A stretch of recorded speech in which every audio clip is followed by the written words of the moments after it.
Hello friends, welcome back to my channel SSI Cooking World.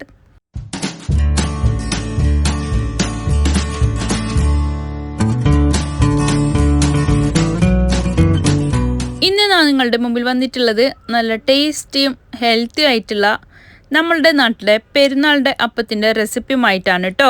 വീഡിയോയിലോട്ട് കിടക്കുന്നതിന് മുമ്പായി നമ്മളുടെ ഈ ചാനൽ ഇതുവരെ സബ്സ്ക്രൈബ് ചെയ്യാതെയാണ് ഏതെങ്കിലും കൂട്ടുകാർ എവിടെയെങ്കിലും കണ്ടുകൊണ്ടിരിക്കുന്നുണ്ടെങ്കിൽ ഒന്ന് പോയി സബ്സ്ക്രൈബ് ചെയ്യാനും കൂടെയുള്ള കുഞ്ഞു ബെൽ ബട്ടൺ ഒന്ന് പ്രസ് ചെയ്ത് സപ്പോർട്ട് ചെയ്യാനും മറക്കല്ലേ. എന്നാലേ ഞാനിടുന്ന പുതിയ പുതിയ വീഡിയോസിൻ്റെ നോട്ടിഫിക്കേഷൻ നിങ്ങളിലെത്തുകയുള്ളൂ, നിങ്ങൾക്കത് അപ്പോഴപ്പോൾ തന്നെ കാണാനും പറ്റത്തുള്ളൂ. കാസർഗോഡ് ഈദ് സ്പെഷ്യൽ അപ്പങ്ങൾ എന്ന് പറഞ്ഞിട്ട് ഒരുപാട് റെസിപ്പീസ് ഞാൻ ഇതിനു മുമ്പ് അപ്ലോഡ് ചെയ്തിട്ടുണ്ട്. കാണാത്തവരൊന്ന് പോയി കണ്ടിട്ട് നോക്കേ. പ്ലേലിസ്റ്റായിട്ട് കൊടുത്തിട്ടുണ്ട് കേട്ടോ. ഇതിനു വേണ്ടി ഞാൻ എടുത്തിട്ടുള്ള ഇൻഗ്രീഡിയൻസ് 1.5 കപ്പ് തേങ്ങയും പിന്നെ ഒരു 18 എണ്ണം പച്ചമുളകും, ഒരു വലിയ വെളുത്തുള്ളിയും, ഒരു വലിയ പീസ് ഇഞ്ചിയും, പിന്നെ 4 കപ്പ് പച്ചരി 4 മണിക്കൂർ വെള്ളത്തിൽ കുതിർത്തി എടുത്തതാണ് കേട്ടോ. ഇത് രാത്രി ഓവർനൈറ്റ് ആയിട്ട് കുതിർത്തി വെച്ചാലും മതി, കുഴപ്പമില്ല. നമ്മൾക്ക് ഇതിന് മിക്സിയുടെ ജാറിലിട്ടിട്ട് ആദ്യം ഒന്ന് അരച്ചെടുക്കണം. അതിന് വേണ്ടിയിട്ട് 2 ബാച്ചായിട്ടാണ് ഞാൻ ഇതിനെ അരച്ചെടുക്കുന്നുള്ളത്. ഇതിന് വെള്ളം കൂടിയാലും കുറഞ്ഞാലും ഒന്നും കുഴപ്പമൊന്നുമില്ല.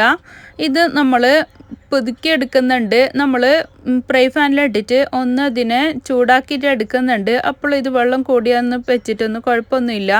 ഇത് 2 ബാച്ചസ് ആയിട്ട് ഞാൻ പകുതി അതിലും പകുതി ഇതിലായിട്ട് ഇട്ട് കൊടുക്കുന്നുണ്ട് കേട്ടോ.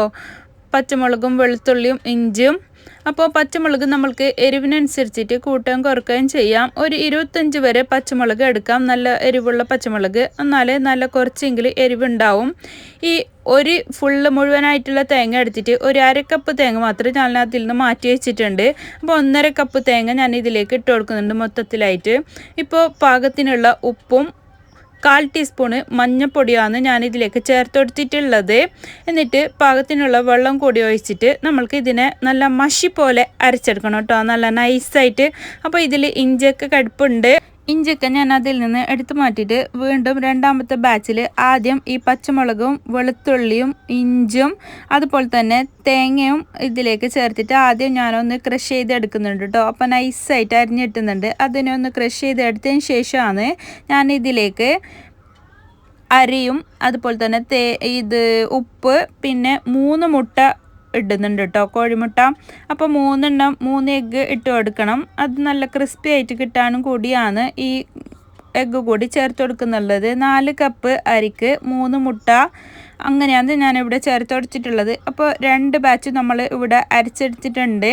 അപ്പോൾ നന്നായിട്ട് മഷി പോലെ അരച്ചെടുത്തിട്ടുണ്ട് കേട്ടോ. അപ്പോൾ എന്നിട്ട് നമ്മൾ ഒരു പാനാണ് അടുപ്പത്ത് വെച്ച് കൊടുത്തിട്ടുള്ളത്. അതിലേക്ക് ഓയിലാണ് ആദ്യം ചേർത്ത് കൊടുത്തിട്ടുള്ളത്. ഗീ വേണമെങ്കിൽ അങ്ങനെ ചേർത്ത് കൊടുക്കാം. ഞാൻ സൺഫ്ലവർ ഓയിലാണ് ചേർത്ത് കൊടുത്തത്. എന്നിട്ട് നമ്മൾക്ക് ഫ്ലെയിം ഓൺ ചെയ്തിട്ട് നമ്മൾക്ക് ഇതിലേക്ക് ഈ മാവ് ഇതിലേക്ക് ഒഴിച്ചു കൊടുക്കാം. എന്നിട്ട് ഇതിനെ നമ്മളുടെ നാട്ടിൽ പറയുന്നതാണെങ്കിൽ പുതുക്കിയെടുക്കുക, പുട്ടിനെ പുതുക്കിയെടുക്കുക, അങ്ങനെ പുട്ടാക്കി എടുക്കുന്നതാണ് ഇത്. ഇതിന് നല്ല പോലെ ഒന്ന് നമ്മൾ പത്തിരിക്കൊക്കെ പുതുക്കിയെടുക്കൂലേ, അതുപോലെ ആക്കിയിട്ട് നല്ല പോലെ വേവിച്ചെടുക്കുന്നുണ്ട് കേട്ടോ ഇതിനെ. അപ്പോൾ ഇത് നല്ല കട്ടിയായിട്ട് തന്നെ പെട്ടെന്ന് നമ്മൾ അരച്ചതൊക്കെ അല്ലേ, അപ്പോൾ അത് പെട്ടെന്ന് തന്നെ ഇതുപോലെ കട്ടയായിട്ട് വരും. അങ്ങനെ ഒന്ന് ഇതിൽ നിന്ന് ഇതുപോലെ വിട്ട് കിട്ടുന്ന പാകമില്ലേ, അതുപോലെ ആക്കി എടുത്താൽ മാത്രം മതി. എന്നിട്ട് നമ്മൾ ഇതിലേക്ക് കറിവേപ്പിലാണ് ഇപ്പോൾ ഇട്ട് കൊടുത്തിട്ടുള്ളത്.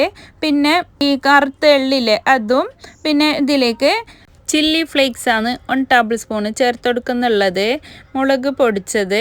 അപ്പോൾ അതുകൂടി ചേർത്ത് കൊടുത്തിട്ട് ഇത് നല്ല പോലെ ഒന്ന് മിക്സ് ചെയ്തെടുക്കാം. ഇത് വേവുന്നൊന്നുമില്ല, നമ്മൾ ഇതിനെ ഒന്ന് ഓയിലിൽ ഫ്രൈ ചെയ്തെടുക്കുന്നുണ്ടല്ലോ, അപ്പോൾ ഇത് വേവേണ്ടൊന്നും ആവശ്യമില്ല. ഇതുപോലെ നല്ല കട്ടിയായി കിട്ടിയാൽ മാത്രം മതി.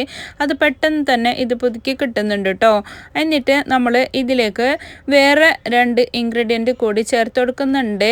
അതിനെ ഞാൻ ആദ്യം ഒരു പ്ലേറ്റിലേക്ക് മാറ്റി കൊടുത്തു. അപ്പോൾ പ്ലേറ്റിനെക്കാട്ടി കൂടുതലായിട്ട് ഓവറായിട്ട് കാണുന്നുണ്ട്. അപ്പോൾ ഞാൻ നല്ല പോലെ ഒന്ന് കുഴച്ചെടുക്കാൻ വേണ്ടിയിട്ട് പാകത്തിനുള്ള ഒരു ചട്ടിക്ക് ഇട്ട് കൊടുത്തിട്ടുണ്ട്. അപ്പോൾ നമ്മൾ ഇത് കുഴക്കുന്നതിനോടൊപ്പം തന്നെ ഇതിലേക്ക് 1/2 ടീസ്പൂണ് അയമോദകം കയ്യിലുണ്ടെങ്കിൽ മാത്രം ഇട്ട് കൊടുക്കുക, അജുവേന്, പിന്നെ നല്ല ജീരകയില്ലേ അതും ഒരു 1/2 ടീസ്പൂണ് ചേർത്ത് കൊടുത്തിട്ടുണ്ട്. എന്നിട്ട് ഒന്നുകൂടി ഒന്ന് മിക്സ് ചെയ്തിട്ട് കുഴച്ചെടുക്കാം. നമ്മൾ ഇത് ഫ്രൈ ചെയ്യാൻ വേണ്ടിയിട്ട് സൺഫ്ലവർ ഓയിലാണ് യൂസ് ചെയ്യുന്നുള്ളത്. അതിന് വേണ്ടിയിട്ട് ഒരു പാൻ അടുപ്പത്ത് വെച്ച് കൊടുത്തിട്ടുണ്ട്. നമ്മൾക്കതിനെ ചെറിയ കുഞ്ഞു കുഞ്ഞു ബോളാക്കിയിട്ട് എടുക്കണം. ആദ്യം എത്രത്തോളം ബോളാക്കിയിട്ട് ചെറുതാക്കിയിട്ട് എടുക്കാൻ പറ്റുമോ അത്രത്തോളം നമ്മൾക്ക് നല്ലതാണ്. എന്നിട്ട് പത്തിരിപ്പസിലെ നമ്മളുടെ നാട്ടിലെ പത്തലിൻ്റെ അച്ച് അതിൽ വെച്ചിട്ടാണ് കേട്ടോ ഞാനിതിനെ പ്രസ് ചെയ്തെടുക്കുന്നുള്ളത്. നല്ല നൈസായിട്ട് ായിട്ട് തന്നെ പ്രസ് ചെയ്തെടുത്തിട്ടുണ്ട്. എന്നിട്ട് ഇതാ നമ്മൾക്ക് ഇതിനെ ഇതുപോലെ കൈയോട് തന്നെ പെട്ടെന്ന് ഇതിങ്ങനെ മടങ്ങി കിട്ടുന്നുണ്ട്. അങ്ങനെയാക്കി എടുക്കാം. അതിൻ്റെ കവറില്ലേ നമ്മൾ പ്ലാസ്റ്റിക് വെച്ചിട്ടില്ലേ, 2 പ്ലാസ്റ്റിക് വെച്ചിട്ടാണ് ഇതിനെ അമർത്തി എടുക്കുന്നുള്ളത്. അപ്പോൾ ആ പ്ലാസ്റ്റിക്കിനെ ഒന്ന് ജസ്റ്റ് പിടിച്ചു കൊടുത്താൽ മതി. അപ്പോൾ എളുപ്പത്തിൽ ഇതുപോലെ റോൾ ചെയ്തെടുക്കാൻ പറ്റുന്നുണ്ട് കേട്ടോ. ഇതിങ്ങനെ ഒരു കൈ കൊണ്ട് ഇങ്ങനെ ആക്കുമ്പോൾ നമ്മൾക്ക് ആ കവറും കൂടി അതിൻ്റെ കൂടെ പോരുന്നുണ്ട്. പക്ഷേ ആ കവറിനെ പിടിച്ചിട്ട് നമ്മൾ ഇതിനെ ഇങ്ങനെ റോൾ ചെയ്തെടുക്കുകയാണെങ്കിൽ എളുപ്പത്തിൽ അതായി കിട്ടുന്നുണ്ട് കേട്ടോ. നമ്മളുടെ ബീഡിയപ്പമാണ് ഇത്. ബീഡിയില്ലേ നമ്മളെ നാട്ടിൽ ബീഡി ഉണ്ടാവുമല്ലോ, സാധു ബീഡി അങ്ങനെയൊക്കെ. അപ്പോൾ ബീഡീൻ്റെ ഷേപ്പാണ്. അങ്ങനെയാണ് ഇത് ബീഡിയപ്പം ആയിട്ടുള്ളത്. അങ്ങനെ ഈ ബീഡീൻ്റെ ഷേപ്പിലും അളവിലും ഒരുപോലെ ആയിട്ട് എടുക്കുന്നത് കൊണ്ടാണ് ഇതിന് പേര് വീണിട്ടുള്ളത് ബീഡിയപ്പം എന്ന്. അങ്ങനെ നമ്മുടെ നാട്ടിലെ ബീഡിയപ്പം ഇവിടെ റെഡി ആയിട്ടുണ്ട്. നല്ല ക്രിസ്പി ആയിട്ടുള്ള അപ്പമാണ് കേട്ടോ ഇത്. നല്ല ടേസ്റ്റാണ്. ഇത് കുഴക്കുന്ന ടൈമിലും ഇത് നമ്മൾ അതിൻ്റെ മാവ് അരച്ചെടുക്കുന്ന ടൈമിലൊക്കെ ഭയങ്കര ഒരു സ്മെല്ലാണ് കേട്ടോ. അത്രയ്ക്കും നല്ല ഫ്ലേവറാണ് ഇതിന് കിട്ടുന്നുള്ളത്. ഇത് കഴിക്കാൻ ഒരു രക്ഷയില്ല.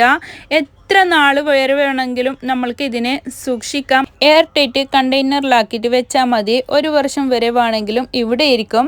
നാട്ടിൽ പക്ഷേ ചിലപ്പോൾ 1 മാസം വരെ ഇരിക്കുന്നുണ്ട് കേട്ടോ. ഉമ്മയൊക്കെ പെരുന്നാളിൻ്റെ അപ്പമൊക്കെ അവിടെ വെച്ചിട്ടുണ്ടാവും. അപ്പോൾ നമ്മൾ കുറേ ദിവസമൊക്കെ കഴിഞ്ഞിട്ട് പോകുമ്പോഴേക്കും അപ്പോഴേക്കും നല്ല ക്രിസ്പി തന്നെ ഉണ്ടാവുന്നുണ്ട്. ഇത് പുറം രാജ്യങ്ങളിലൊക്കെ നമ്മൾ ഗൾഫിലേക്കൊക്കെ കൊടുത്തേക്കാണെങ്കിലും നല്ലതാണ്.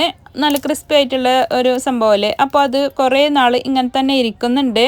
നല്ല ടേസ്റ്റാണ്. ഒരു തവണയെങ്കിലും ഉണ്ടാക്കാത്തവരുണ്ടെങ്കിൽ ഒന്ന് ഉണ്ടാക്കിയിട്ട് നോക്ക്, നിങ്ങൾക്കും ഇത് ഇഷ്ടപ്പെടും. നമ്മൾ കാസർഗോഡ് ഈദ് സ്പെഷ്യൽ പെരുന്നാൾക്ക് ഒരു 14 തരം അപ്പങ്ങളൊക്കെ ഞാനും ഉണ്ടാക്കാറുണ്ട്. ഓരോ ദിവസം ഇൻഷാ അല്ലാഹ് ഓരോ വീഡിയോ ആയിട്ട് ഇടാൻ ശ്രമിക്കാം.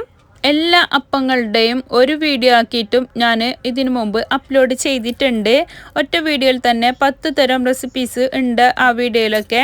അപ്പോൾ എൻ്റെ ഈ റെസിപ്പി നിങ്ങൾക്ക് എല്ലാവർക്കും ഇഷ്ടപ്പെട്ടെന്ന് ഞാൻ വിചാരിക്കുന്നു. ഇഷ്ടപ്പെട്ടാൽ നിങ്ങളുടെ ഫ്രണ്ട്സ് ആൻഡ് ഫാമിലിക്ക് ഒന്ന് ഷെയർ ചെയ്ത് കൊടുക്കാനും ലൈക്ക് ചെയ്യാനും നിങ്ങളുടെ വലിയ അഭിപ്രായങ്ങൾ താഴെ കമൻറ്റ് ബോക്സിൽ കൊടുക്കാൻ മറക്കല്ലേ. ഇനിയും ഒരുപാട് അപ്പത്തിൻ്റെ റെസിപ്പീസുമായി കാണുന്നത് വരെ എല്ലാവർക്കും bye bye. Thanks for watching.